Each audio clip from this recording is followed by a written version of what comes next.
لن يصلح آخر هذه الأمة إلا بما صلح به أولها. ونصلي على رسوله الكريم. اما بعد. قناة السلفیہ سے میں ہوں آپ کا میزبان عبدالخالق بھٹی. محترم دوستو بھائیو، جیسا کہ آپ جانتے ہیں ماہ ربیع الاول کا مہینے کی ابتدا شروع ہو گئی ہے. اس مہینے کے اندر جیسا یہ مہینہ شروع ہوتا ہے تو نبی اکرم صلی اللہ علیہ وآلہ وسلم کی سیرت کے حوالے سے بیانات شروع ہو جاتے ہیں، کیونکہ اس مہینے میں اللہ کے رسول کی ولادت باسعادت ہوئی. احمد رضا خان بریلوی کے مطابق 8 ربیع الاول اور رحیق المختوم کے مصنف مولانا صفی الرحمن مبارک پوری کے مطابق 9 ربیع الاول پیر والے دن اللہ کے رسول پیدا ہوئے، اور پھر اسی مہینے 11 ہجری کو 12 ربیع الاول پیر والے دن اللہ کے رسول کی وفات ہوئی. تو چونکہ یہ مہینہ جو ہے اس کی نسبت اللہ کے رسول کی ولادت اور وفات کے ساتھ ہے، اس نسبت سے اس مہینے میں سیرت کو خوب بیان کیا جاتا ہے. اسی سلسلہ میں آج میری بھی ایک خواہش تھی کہ میں نبی اکرم حضرت محمد صلی اللہ علیہ وسلم کے خاندان نبوت اس کو بیان کروں. جیسے کہ اللہ کے رسول نے اپنے حوالے سے خود ارشاد فرمایا کہ اللہ تعالیٰ نے حضرت اسماعیل علیہ السلام سے کنانہ کو منتخب کیا، کنانہ سے قریش کو، قریش سے بنی ہاشم، اور پھر بنو ہاشم سے اللہ کے رسول نے میرا انتخاب کیا. محترم دوستو بھائیو، میری یہ خواہش تھی کہ نبی اکرم صلی اللہ علیہ وسلم کی مکمل خاندان حضرت ابراہیم سے قصی اور عبد مناف، بنو ہاشم، یہ سارا مفصل بیان کروں. لیکن پھر میری خواہش ہوئی کہ کیوں نہ میں حضرت آدم علیہ السلام سے لے کر حضرت محمد صلی اللہ علیہ وسلم تک مختصر مکمل ایک تعارف نامہ آپ کے سامنے پیش کر دوں. تو آج کی یہ جو ویڈیو ہے یہ حضرت آدم سے حضرت نوح تک یہ تعارف آپ کے سامنے پیش کیا جائے گا. پیارے بھائیو، جیسا کہ قرآن مجید کے اندر بھی اس بات کی نشاندہی ذکر موجود ہے کہ اللہ رب العزت نے 6 دنوں میں زمین اور آسمان کو پیدا کیا. بیائنی ہی ایسے ہی تورات اور زبور کے اندر بھی 6 دن کا ہی ذکر ہے.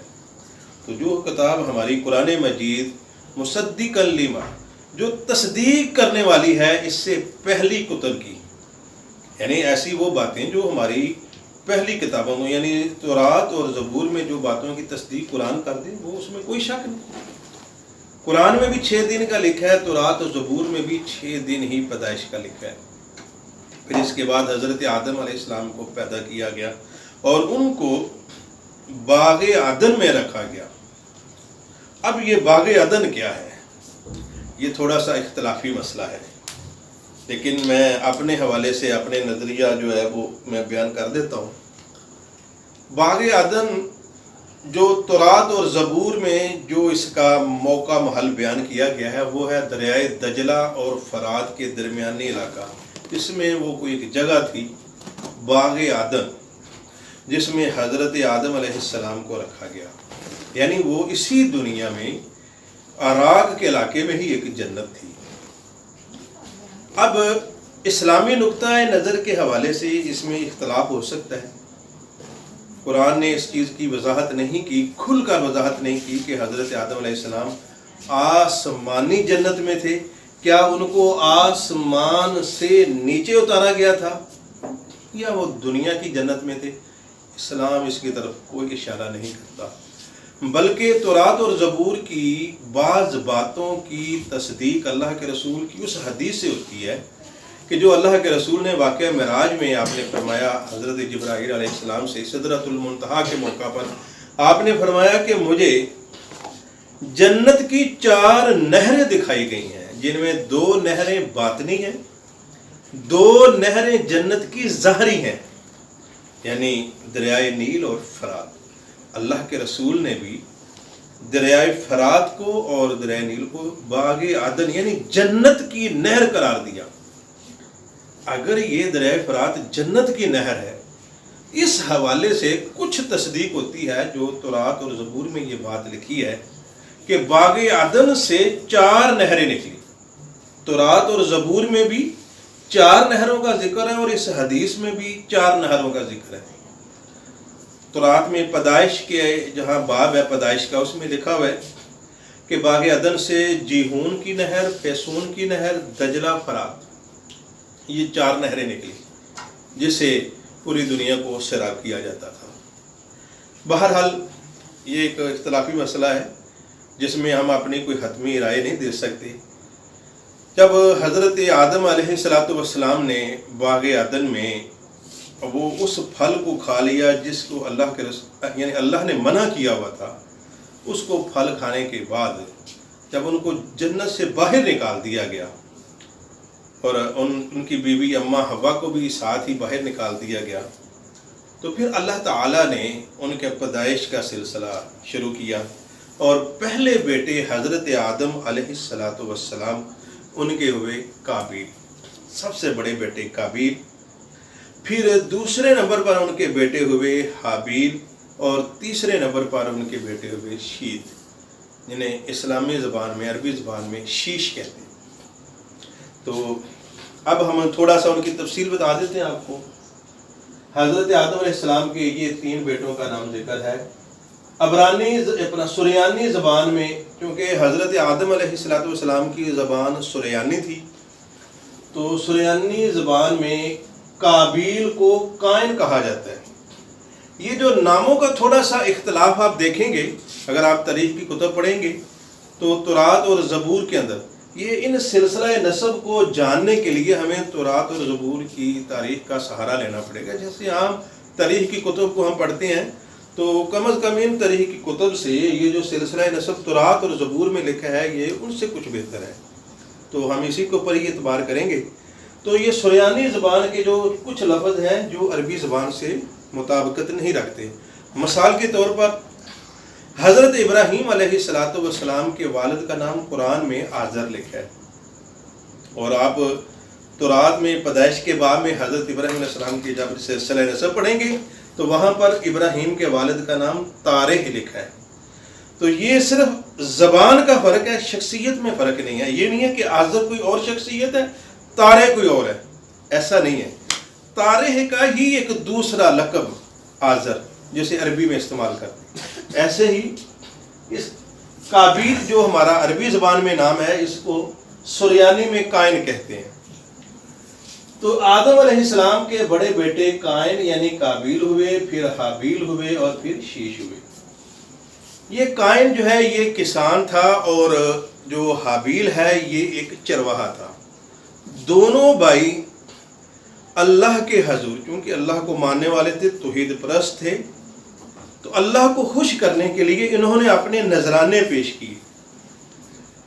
قابیل کی قربانی قبول نہ ہوئی، حابیل کی قربانی اللہ کی بارگاہ میں قبول ہو گئی۔ اس وجہ سے قابیل نے حابیل سے حسد کرنا شروع کر دیا اور ایک دن موقع پا کر حابیل کو اس نے قتل کر دیا، جیسے قرآن میں وہ واقعہ ذکر ہے۔ پھر کوے نے قابیل کو دفن کرنے کا طریقہ بتایا۔ بعین ہی یہی واقعہ تورات اور زبور میں انہی لفظوں کے ساتھ موجود ہے، کوئی فرق نہیں۔ بلکہ یہ جو ہمارے معاشرے میں اس وقت یہ کہانی بنائی گئی ہے نا جی، حابیل اور قابیل اپنی بہن کے ساتھ نکاح کرنے کے حوالے سے ان میں اختلاف ہو گیا۔ وہ کہتا تھا جی میں نے اس سے شادی کرنی ہے، وہ کہتا ہے میں نے، تو وہ ایک عورت کی وجہ سے وہ مارے گئے۔ بالکل من گھڑت واقعہ، نہ اس کا ذکر بنی اسرائیل کی کسی روایات میں، نہ تورات میں، نہ زبور میں، نہ قرآن، بلکہ جو دونوں کی تورات اور زبور قرآن کی جو مطابقت ہے وہ یہی ہے کہ انہوں نے قربانی کے حوالے سے جو ہے ان کا آپس میں اختلاف ہو گیا۔ بہرحال قابیل نے حابیل کو جب قتل کر دیا تو اس کا سلسلہ نسب تو ختم ہو گیا۔ قائن کا بیٹا پھر ہنوک ہوا، اراد ہوا، محیائیل ہوا، متوسع ایل اور لمک۔ اب یہ جو ایل ہے نا جی، اس میں بھی آپ کو تھوڑی سی مطابقت نظر آئے گی۔ آپ غور کرنا ذرا، یہ جو عربی زبان ہے دراصل یہ سریانی زبان اور عبرانی سے ہی نکلی ہے۔ ایل لفظ الہ، ایل الہ بڑے ملتے جلتے نام ہیں۔ اللہ، الہ ایل، یہ سارے لفظ جو ہیں یہ دراصل ایک ہی چیز ہے. ایل کا مطلب وہ سریانی میں بھی اللہ کو کہتے ہیں. بہرحال تو یہ ہے قابیل کا سلسلہ نسب. حابیل قتل ہو گیا. اب یہ تیسرے بیٹے ہیں جی شیش. یہ 912 برس جو ہے وہ حیات رہے. 912 برس. ان کے بیٹے انوس ہوئے. انوس کا بیٹا کینان ہوا. کینان کا بیٹا محلل ایل. ان کا بیٹا یارد. یارد کا بیٹا ہنوک.